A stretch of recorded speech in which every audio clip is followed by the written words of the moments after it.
authors, filmmakers, entertainment, and all your listening needs. Listen now to Talk Now Radio, where no topic is taboo.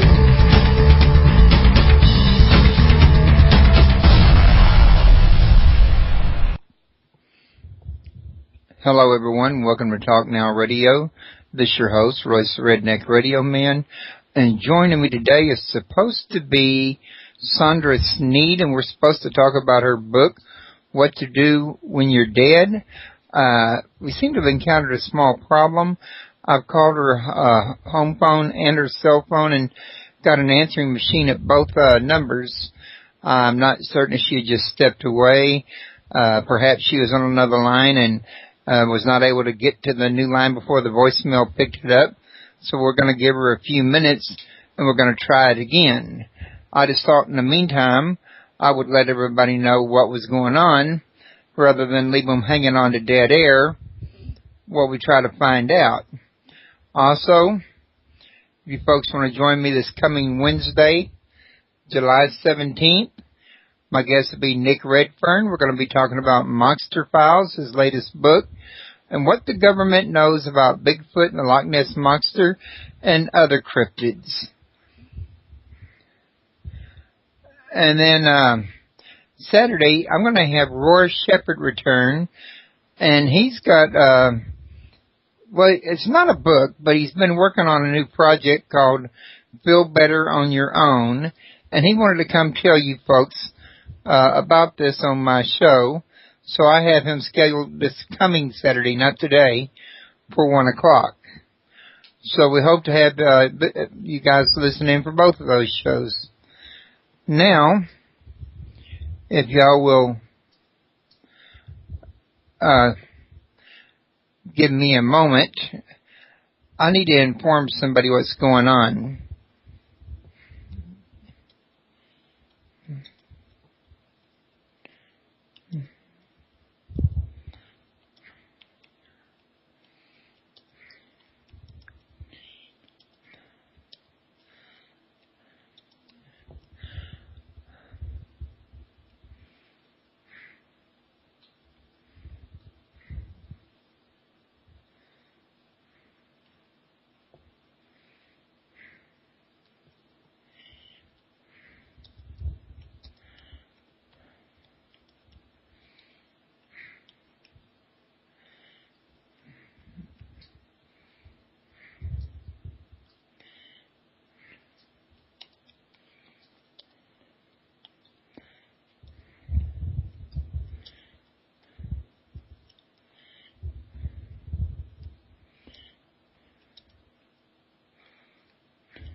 Okay, I do apologize for that, folks.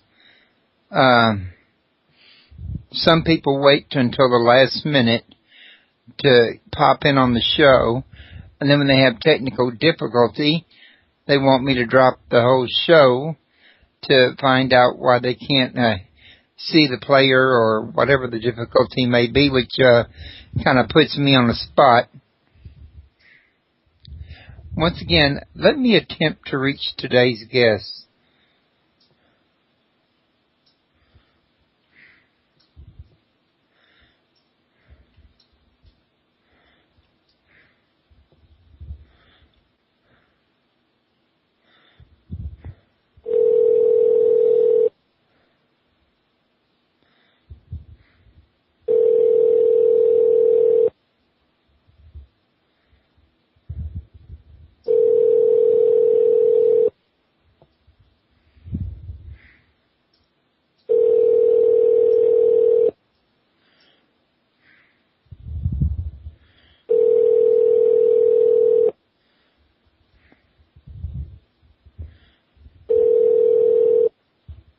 Hi, this is Sandra, and you have either dialed or been forwarded to my cell phone.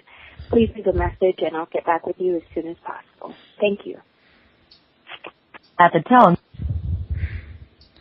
Okay, that was her cell phone. Let me try one more time at her home phone.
Hi, this is Sandra Sneed, and I'm either away from my desk or on another line.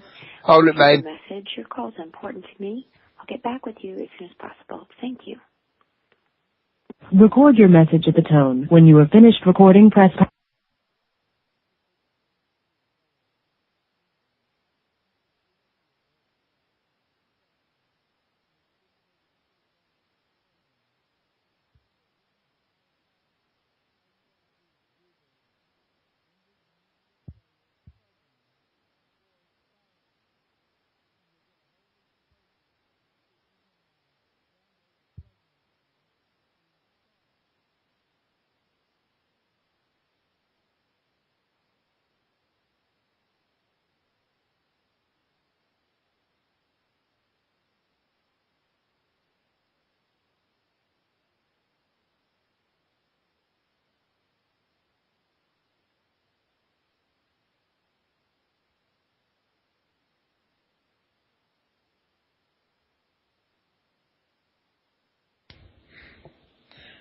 Okay, everybody, I'm back.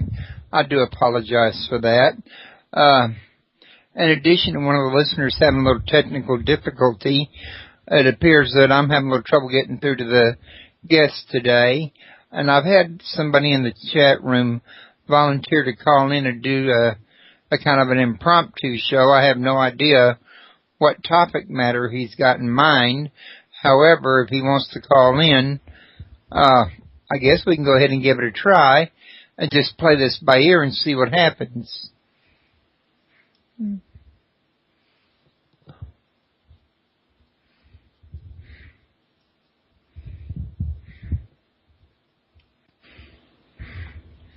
Hello, Jim?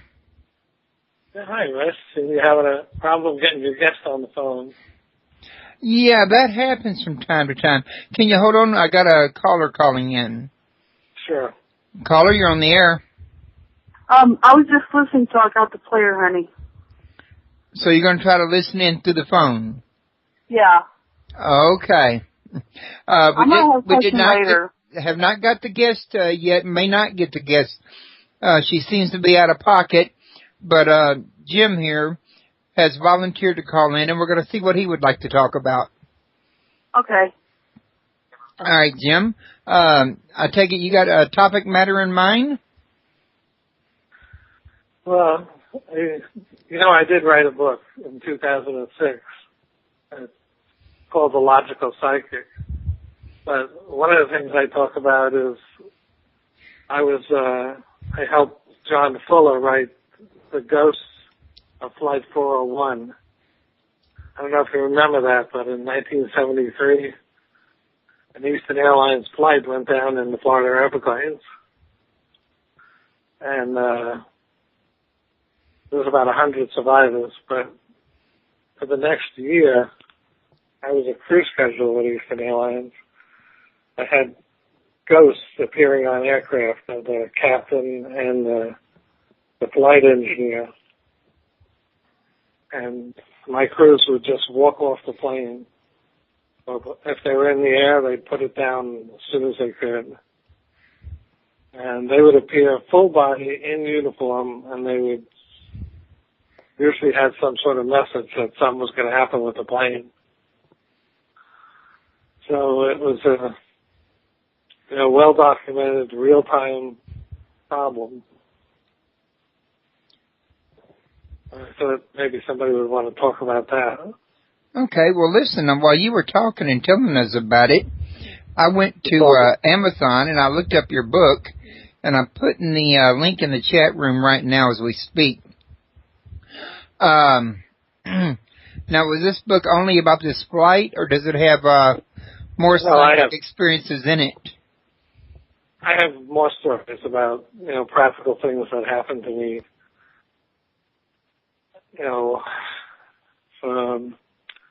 One thing, I did something for the CIA in South America one time, and they knew I had a little bit of an edge with the psychic end, and I was able to use that to get home alive.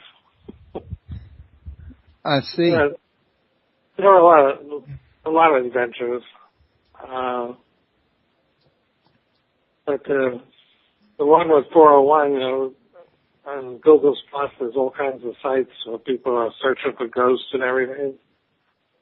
And when I was working for Easton, we had a problem with these ghosts. It's hard to run an airline with ghosts scaring the hell out of our crews. So we were able, after a while, after a year, we figured out that some of the galley parts from the downed aircraft were being used, and they weren't supposed to be. But they were being salvaged and used in other planes. So they had spirits attached to them. Yeah, and when we took those parts out of the planes, and we put the parts in surplus sales on 36th Street in Miami, the ghosts were confined to where those parts were. It was interesting to go over there because there was no ceiling fans and no air conditioning in surplus sales in a huge warehouse with rack shelves full of tons of different stuff, aircraft parts, different things, and you could walk through and you could smell this peculiar cologne that Don Rico, the engineer, wore, and it would be very, very cold where he was. Right. He hung out there for a while. Okay. Now, I'm at Amazon looking at your reviews on your book, and I'm not reading the whole review here, but here are some of the things that they put for the titles of their review. Great read. I could read each story on its own. Very interesting read, and a must read. So you're getting, really fantastic reviews on this book at Amazon.com. I don't know if you've been keeping up with it and knew that or not, but I thought you might like to know. No, I don't even monitor it. So now, would you say that you're also a spirit medium or just a psychic? Or both, in other words? Well, back in 74, for 3 years I traveled the country as a psychic healer. And I was only doing that because I like to be able to see things happen right in front of me. And I'd work with people in ninth-hour situations where they were supposed to die that night. Or I would work with people in comas. And when I first started, I would only work with children because I just didn't want to be bothered with adults. But eventually I did stuff with adults. I'm not good with chronic. But if you got your computer in front of you, you could put in there Jim Dunn, Hospital Angel. And you can see where I entered a contest with James Randi to try and win his $1 million challenge. And that was an interesting adventure. Now, do you have your own website, or how do people learn more about you? I have a community on Google's Plus. It's just called Paranormal. And I have some stories posted on there. I usually try and get people to send me stories of things that happened to them, and I try and explain them. So you basically have a Google web page, or a Google group, or both? Well, on Google Plus you establish a community. You just go to communities and then find Paranormal and click on it. Okay. Yeah, I see right here that you're mentioned in James Randi's forums. Looks like I got a mention here on you in Google Books. You used to be a Pennsylvania surgeon? No, that's not me. Oh, okay. Maybe it's the way the thing is written on the results. They sometimes they don't write it in the actual order it's on, in other words. And it gets confusing unless you actually open the page and read the whole thing, you know what I'm saying? with James Randi, his office is a few blocks down from Aventura Hospital in Aventura, Florida. And I picked out first 2 days, and then they wanted 4 days. So I picked out 4 days and told them the dates, and I told them anybody in that hospital by midnight of the first day until, 96 hours later, nobody would die. But as long as you made it in the hospital. It was a 400-bed hospital. Well, what happened was nobody died. And they dug up somebody that was under the care of hospice, and they said that that guy died and they weren't going to pay me. But it was interesting playing with them. Right. Well, was this recorded anywhere other than at Randy's website? Did anybody else, report it or anything of that nature? No, it's just between me and the Randy organization. It's mentioned on the web in different stories and stuff. Because one of the reasons I don't play like that anymore. Well, I might attempt it again someday, but it's because that Aventura Hospital was on the opposite side of the earth. The anti-polar point is where the tsunami happened, and a couple 100,000 people died. So I don't like to play like that anymore. Okay, now, according to the description of your book at Amazon, you say that everybody could be are psychics, that they just need to, they're dormant, they need to activate it? Yeah, well, you hear that all the time. Everybody's born with natural gifts, and as you grow up, parents, say to you, it's your imagination, or just go to sleep, or something. They'll dismiss whatever experiences you have. And of course, after a while, you unlearn it. So pretty much the reason you don't have psychic ability is because you don't believe you have it?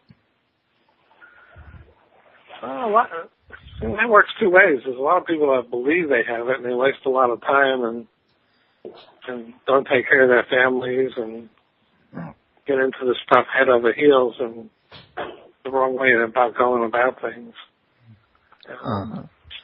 Some people are just over enthusiastic. But, because I used to travel and I never gave a speech. I usually just would appear on stage and people would ask me questions. I see. So, you're not teaching people how to activate their psychic abilities now? Well, on my Google Plus site, the paranormal site, I counsel people individually when they send me a story or email me directly. But I like to experiment. I'm experimenting right now with NASA. They're not cooperating. Well, I'm a member of your Google site. Let me get that link and share it here in my chat room so people will know how to find you. Okay. And it's a Google community is what it really is. And it's called Paranormal. And it's got Jim Dunn's picture. Now, actually, this picture of you is on the back of your book cover, isn't it?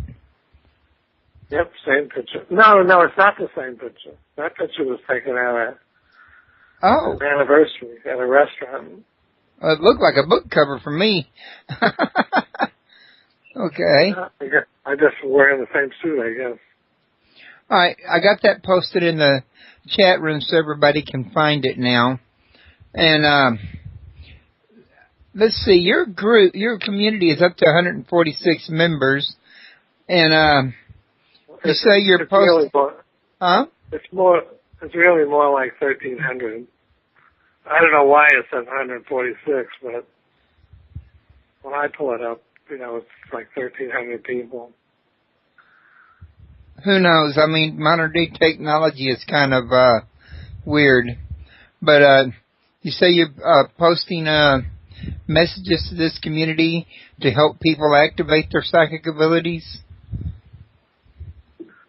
Well, yeah. Well, I wait for them to have questions. Most people, will ask about astral travel, or they'll ask about premonitions, or a lot of people are seeing things they can't explain. So we try, and myself and people on other sites, will look at it and maybe give them some advice. But, I do fun things. I just don't like to talk about things. That's why I was into psychic healing, because I could, make things happen. But, like right now, I've emailed NASA a few times. They don't email back. I don't expect them.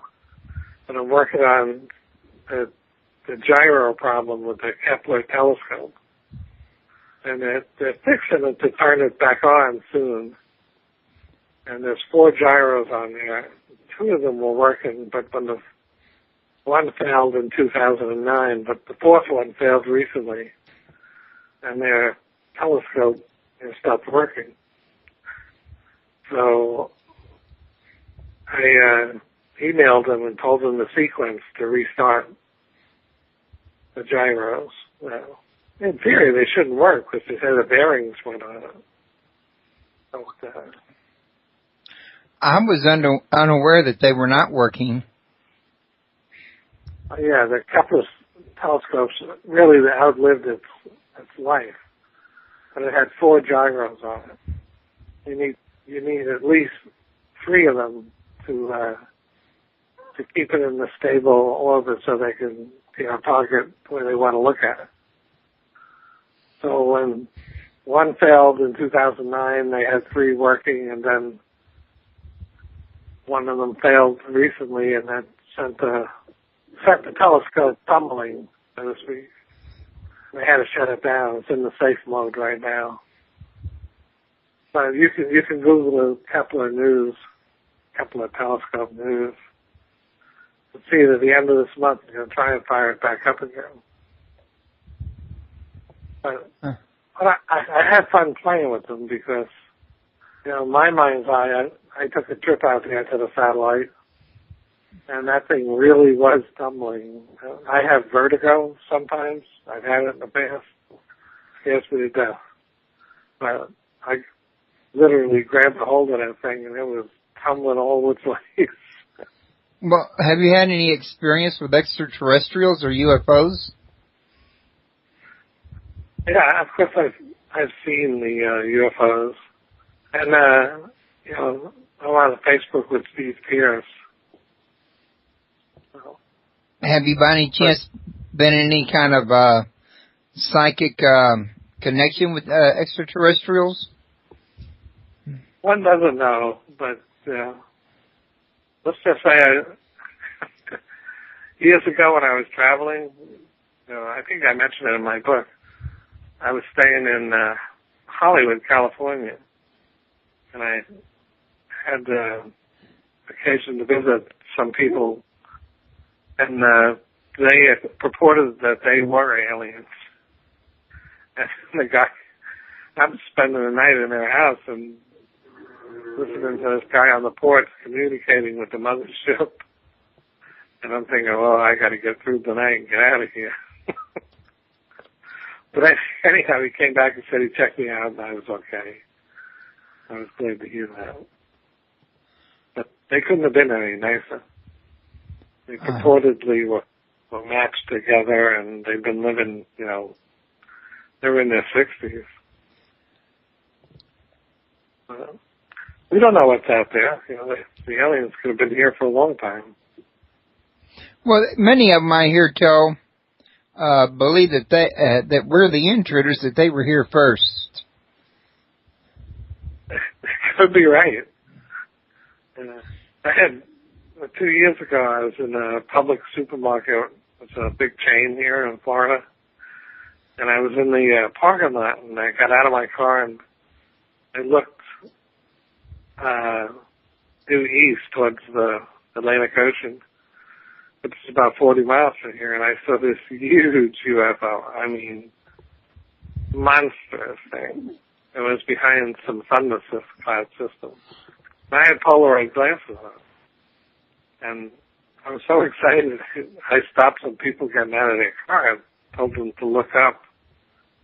And it had disappeared, and I looked like a real idiot in the parking lot. So much I didn't go in the store. I got back in my car and left. But I would subsequently see that same ship on different UFO sites, sightings. So I felt better about it. Okay. Yeah. A lot of people think that they've been abducted. You know, they get this sleep paralysis syndrome, and the only way they can explain it is they think aliens came and made it so they couldn't move or something. I've read about that. Yeah. You don't think it's paralyzed? You think it could be something else? No, it's called sleep paralysis. It happens normally to people, you know, especially if you get really fatigued. You can't move. Once being in the psychic business, you know, you try and help people. I'll tell you a quick story. You Google a site. It's called EdwardaObera.com. EDWARDA. Obera, OBARA.com. And it's over 30 years ago now, 30, maybe 35 years ago.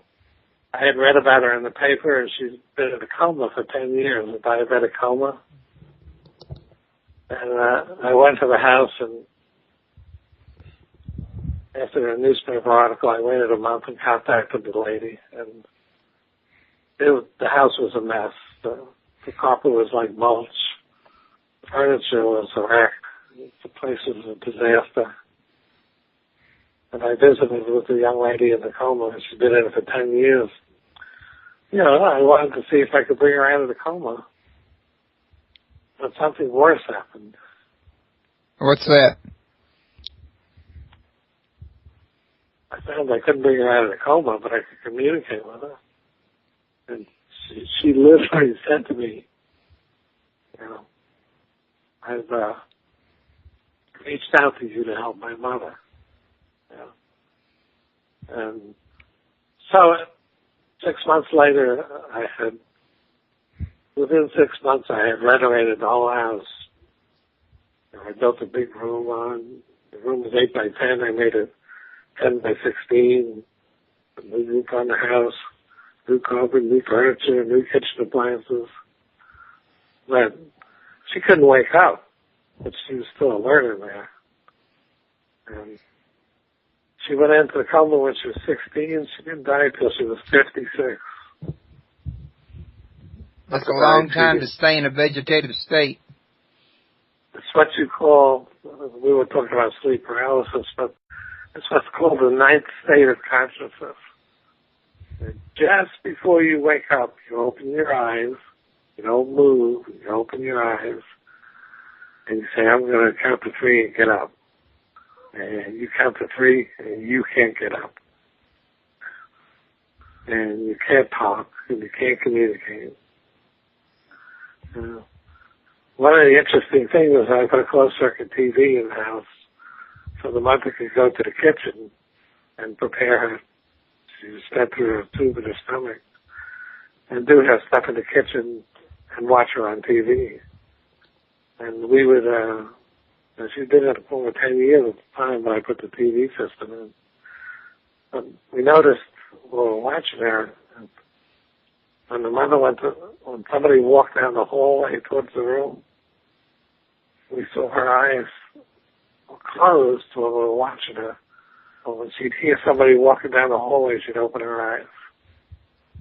So we knew then that, she was aware. Yeah. And when I first got there, her eyes had literally atrophied, and they're rolling around her head like marbles. And I got a local optometrist to come in, and we induced prism over a period of time and got her eyes to track perfect. Yeah. Have you ever recorded any EVPs? No, I haven't recorded anything. You mean in that room? Or anywhere else for that matter that you've been that there was ghostly activity? No, I've met, in my book there's a chapter in there where I've done a bit about everything, where I've done impromptu exorcisms, but I actually, in my life, I've met and talked to two ghosts. Jim, can you hold on just a second? I think our guest that was missing is calling in. All right, is your guest coming in? Calling in. Sandra? This is Sandra. Yes. Yeah, I tried to call you and I got your answering devices. I am so sorry. I sat down to give you the call in and everything, and I realized that I had the wrong time set. I had it at 2 p.m. instead of 1 p.m. I'm so sorry. Oh, okay. I'm going to hang up now. Okay, thank you for filling in, Jim. All right, bye.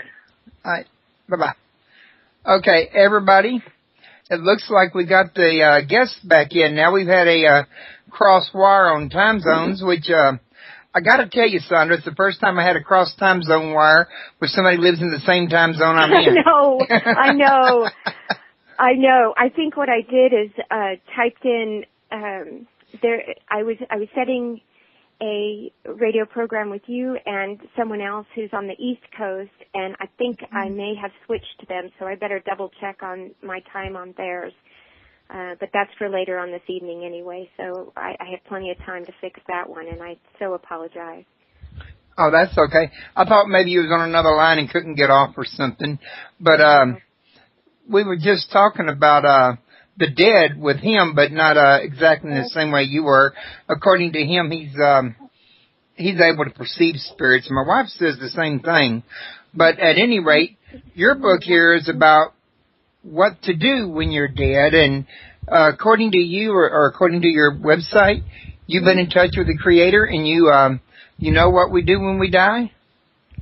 Well, yes, or at least according to the Creator of the universe. And if I could just give a little bit of background, unless you've already done that for me. No, why don't you go ahead and give a bit of background, because that's usually how I have everybody break the ice with the listeners, and because, listeners like to hear a little something about you from you. Right. Well, good. So what happened was in 2004, when I was an atheist, I had lost a job I loved and a man I loved, and found myself completely and totally alone. And I was going down to the basement to write and try to quell the panic and the loneliness and the darkness that just had come over me in light of these unfortunate circumstances. And I filled up an entire notebook filled with my lament, and then I opened up a brand new notebook, and before I knew that my pencil was moving, it had stopped. And when I looked down, I saw unemployed, ? It is my assertion you are employed by me.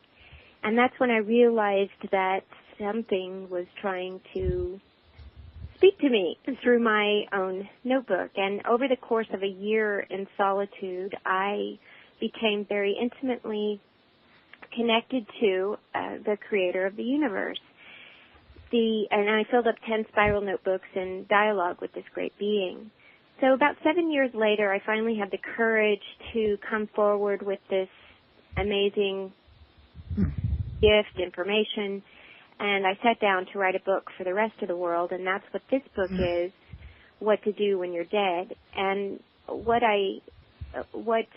God talks about in this book is essentially the relationship between the spirit, the soul, and the body, the mechanisms of those processes, how it works that we are eternal beings. We, as Jesus once said, that we are everlasting beings. We are everlasting life. The problem comes when an individual doesn't know that they are more than their body.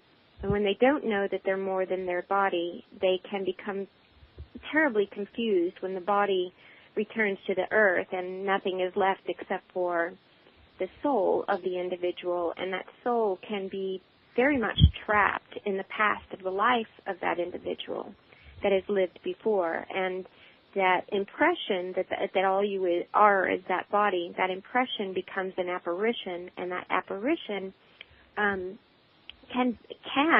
be trapped on the earth, left to wander until it finally lets go and is able to move on into the next realm of spirit, which is where they're supposed to go. So if I'm understanding you correctly, and if I interrupted, please forgive me. No, you got me so wrapped in interest I couldn't help myself. Mm-hmm. But if I understand correctly, what people think are ghosts could actually be kind of like the body having its own life form. It's not really the dead individual itself, but sort of like an astral projection of that person. The actual person's spirit or soul has moved on to where it's supposed to go. Well, in a sense, yes, you're right. But I would hasten to add that soul body that is literally a mortal soul, because it can, if it's stuck on this earth long enough, eventually become annihilated, become the great cauldron of the annihilation of the soul, which is something we can talk about in a minute. But the spirit of your being, of everyone's individual being, is an individuation of the great being we call God. So it is the aspect of us that is always spirit. But there is also an aspect of us that individuates in order to become a physical form. So it's almost as if it becomes the more dense and more dense and more dense and more dense aspect of us that becomes the body. But then what's left over from that after the body goes on is the impression of what we are. And that impression is that ghostly apparition that if there is no relief of the things that hold us to the earth plane, if there's no relief of that, then it's stuck here. And usually it's stuck here from an inability to forgive itself or to forgive someone else that has either caused its physical death or that has caused it grief on the earthly plane that seemed unfair or something that needs to be avenged. So whatever it is that causes that individual to hold avenged on. Or released, one of the two? Well, the release comes through forgiveness, either forgiving the one that caused the pain and torment of the body of that individual, or forgiveness of the self for having caused pain and torment to another. Okay, now real quick, I want to mention that just a minute ago I heard something that sounded like wind in the background on your end. I'm hearing that too, and I don't think it's coming from my end. Really? Yeah. I don't know what it could be here on this end, unless there's something going on with Skype. Because there's no traffic outside, no wind in the house. I'm calling in from a house phone. I did not have time to set up the Skype and everything in order to make the show on time, or even 30 minutes late. So I just called in. So it must be a Skype issue. Either that or a phone line issue, one of the two. So that means that we can't do anything about it. Well, would you like me to try to call right back in? Yeah, could you please? Sure, I'll do that. Maybe a reestablished connection will help. All right, I'll do that right now. Okay, thanks.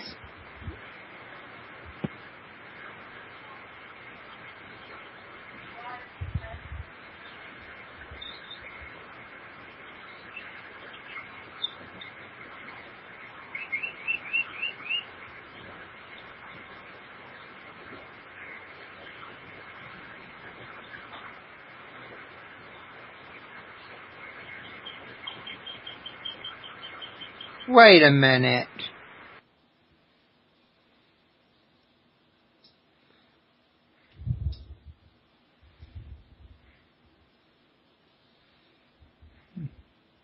Is that any better? Yeah, that's much better, Sandra. It turns out that I found the problem while you were gone. Oh, good. My wife had called in while I was talking to Jim while we were waiting for you. Uh-huh. And her phone was fine until just a few minutes ago it started making that noise. And even after you hung up, I still heard it, and I said, wait a minute, what's going on? So I opened it up, and I disconnected my wife, and I don't know if she knows I've done this to her yet or not. But at any rate, when I did, the noise stopped, and I said, oh, it wasn't my guest, it was my wife. Oh, it happens. So, It happens. But we're back on, and we're sounding great. So Great. at any rate, now Jim was saying that he had been pronounced dead 3 times, and that he was sent back each time, and he wants to know why. Interesting. Okay, well, let's tune in and find out. Okay, and so what I'm doing here, I just want to preface what I'm about ready to do. It is a tuning in, but I am not a medium. What I am is a God scribe, and that means that the mechanism in my brain that would interpret the vibration from my eardrum, into sound, or that we all have this capability, obviously, to turn the vibration that comes from our eardrum into sound that we can articulate between a voice, a language sound that, comes from something falling or whatever. I'm doing the same thing, except for the great vibration that is coming to me is the great being we call God. So I simply tune into that and then am able to express orally, after, believe me, years of practice, what God is saying. So I'm tuning in, and God says, the reason that he was brought back to life is he has not fulfilled his purpose.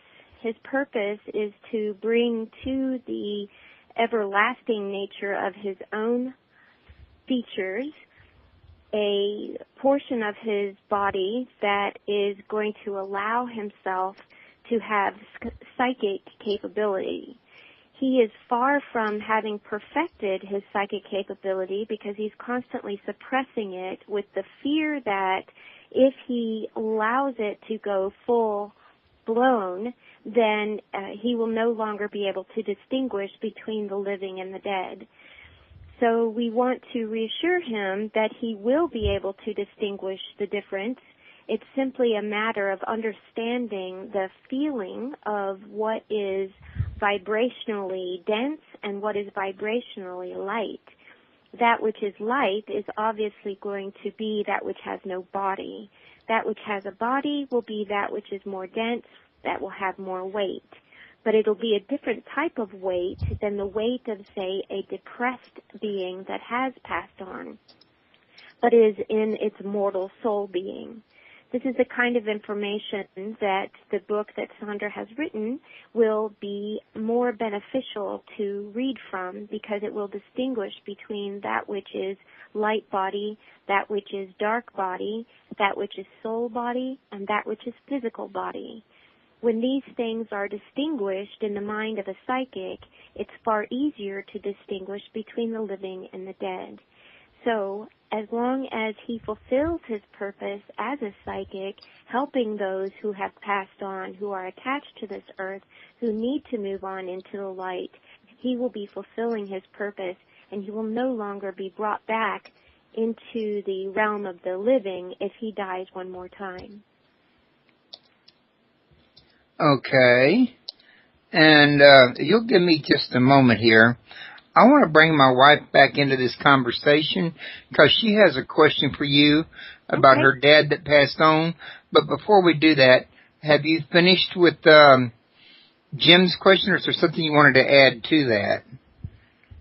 God says there's nothing to add at this point in the dialogue. If there is more that he wants to know, then there is an availability for Sandra to provide a reading, but that is a matter of Jim's discretion and what he's willing to ask. Okay. Well, let me get her into this conversation with us real quick. Okay.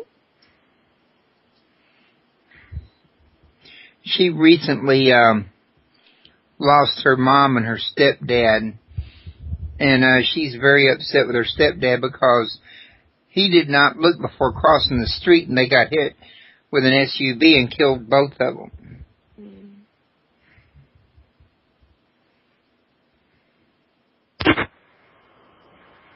Okay.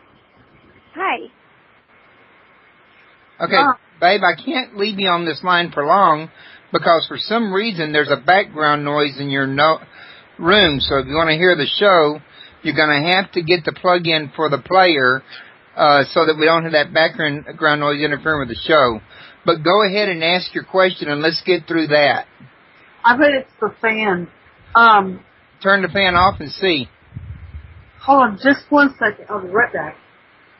Okay, I do apologize for that, ma'am. That's okay. It's a family show. There it goes. Nope, I can still hear it, babe. It's not that. It's something else. That help? No, man. No, it did not. But go ahead and get through your question. Okay. My parents just recently died in a car accident. And I caught briefly what you were saying about you have to forgive the person that caused the pain. Mhm. Yes. How do you forgive somebody that's already dead? I mean, he caused both of their accidents, both of their deaths. Yes. Okay. Well, let's tune in and find out, first of all, why that death occurred, and then what you can do to let go of your sense of torment because of it. So what God says is that the only reason that they are both dead is because they wanted to die together. They made that pact long before they were ever born. The complete and utter truth that is very difficult for you to imagine is the idea that they were meant for one another long before they were ever maintaining their life as husband and wife. The merging of these two lives are the cross-section of the soul group that each one is from. Each one is from a soul group that originates at a much earlier time in the history of each one of their souls. So they made that pact long, long, long, long time ago. And this one moment was the instantaneous connection between the crossing of those two pacts, the opportunity for them to leave a very painful existence on earth. We sense you have another question about it. No, that makes perfect sense. It's just really hard to accept. I mean, losing both of them at one time it's been really difficult. But that makes a lot of sense. Yeah. The best way for you to let go is to imagine that life is bigger than you. It's so much bigger than you that you have to surrender yourself to it. There's no way you could have any control over what happens to the life of those who love you and whom you love. You have no control over that. There is nothing you could have done to save her, and there is nothing that you could have done to have stopped this from happening. It was going to happen whether it was with your stepfather or with your mother behind the wheel. It was going to happen. How do you know it was my stepdad? Because I said dad. I told her stepdad while I was calling you. Oh, okay. I thought that was something weird going on. Oh, I'm sorry. Yeah, there is when God talks, God uses my language and what's in my head. So a lot of times when somebody puts something in my head, that's where it gets stuck. So if you can understand that in the spirit of it, then just disregard the words. That was me. Oh no, I guess I could say it was Royce. Royce started it. Right. I was just kind of blew me away. Okay. But that makes a lot of sense. So this is your real father? He was my stepfather, but he's been in my life so long that, He's your father. Okay. Right. He was my father. He was my dad longer than any of my other dads, so. Got it. Okay. Okay. Were there any other questions, babe? Nothing I can think of right offhand. All righty then. Thanks a lot for calling. Thank you. Sorry I'm going to have to disconnect you, babe, but the background noise is just pretty bad. Yeah. Okay then. All right. Thank you. Bye. Bye. Okay. Well, you see the difference when Oh yeah. It's amazing how much energy it takes to listen through, static. But that's also the same when it comes to spirit and meditation and quieting the mind, is the amount of energy it takes to hear spirit through the noise of the world, which is why it's very important to quiet the mind. And, if any one of your listeners wants to learn a little bit more about how to quiet their own mind, I do have a free download on my website, sondrasneed.com, sondrasneed.com, and there's a little tab that says free download, and it's the 5 principles for quieting your mind and listening to your higher self.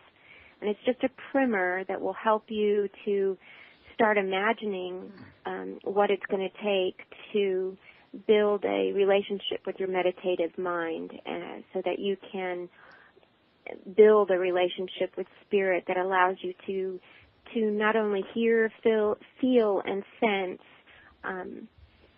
the great guidance that will help everyone live a more fulfilling and abundant life. Okay. Now, I'm glad you mentioned that about the website a minute ago, because as a rule of thumb, I try to always at the beginning of the show, unless I forget, mention the, website and the call-in number and all of this here stuff. But as you know, you came in partway through the show because there was a misunderstanding. Right. And I forgot to mention it right then, so I'm glad you did. But while we're at it, I want to let everybody know the call-in number is 832-632-7904. And also, if you want to learn more about her, like she said, the website's www.sondrasneed.com. If you want to reach her directly, I've been to her website. She's got email address there, phone number there, mailing address, any kind of thing you need to reach her. She wants you to be able to contact her, or she wouldn't have all that information out in the open. That's right. And so I just want to let them know that there. Also, if you scroll down below the chat room, you will notice that we have her picture, her book cover, the description of her book, and her bio. And underneath that, we got the book image linked to Amazon, where you can buy the book. And naturally, if you buy it through my website, I get a commission on it. If you don't mind the shameless plug, at any rate. Great. Want to let you people know that's, you can also get her book. It's linked to her website. You can go directly to Amazon, Barnes & Noble, or I'm pretty sure almost any major bookseller location, and be able to find the book if you want to learn more about this. Now, Sandra, I want to go back to what you were saying a little while ago about, well, I would describe it as your description of, our relationship to God. Mm-hmm. It brought to mind an analogy that I've often used, that you might consider God as a big ocean of water, and we are like little drops from that ocean, that each drop is like an individual source or an individual entity that's got its own connection to the main body of the source. Yeah. Would that be an adequate analogy, do you think? It's absolutely perfect. You know, if people understood the way that fractal geometry works, you know, fractal geometry is using a very simple form and then replicating it over and over and over again until it creates something far larger that is just a complex organism of an organization of a simpler form of that particular shape, for instance. That's another way also to think of our relationship to God. So we are a wave form, and God is the greatest magnitude possible of that same wave form. So in a sense, we're kind of like God experiencing life, or you might say experiences life through us. Right. The only difference between the idea of God experiencing life through us and God not experiencing life through us becomes through self-awareness. It's only through self-awareness that God can actually work through us, because it's when we discover what we are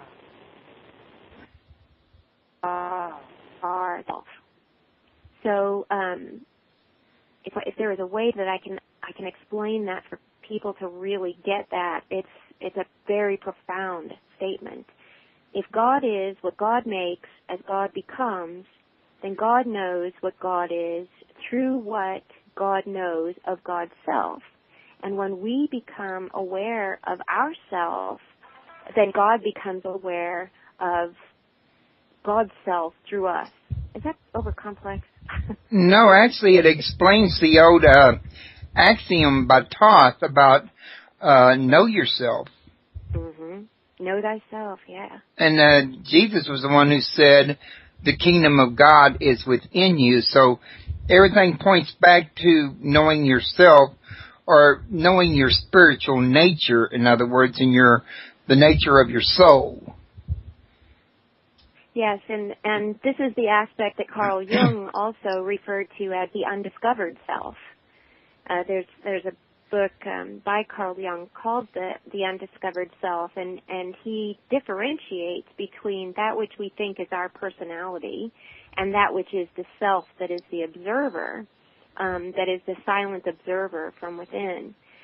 St. Francis of Assisi said, you are what you're looking for. Is that what he said? Oh, what you are looking for is what is looking. And it's very different when we look at ourselves as a reflection of the world than when we look at ourselves as a reflection of God, or a reflection of the nature that made us. Okay. Those are two completely different perspectives of ourself. And we cannot see what we truly are when we are looking out to the world to identify what we are.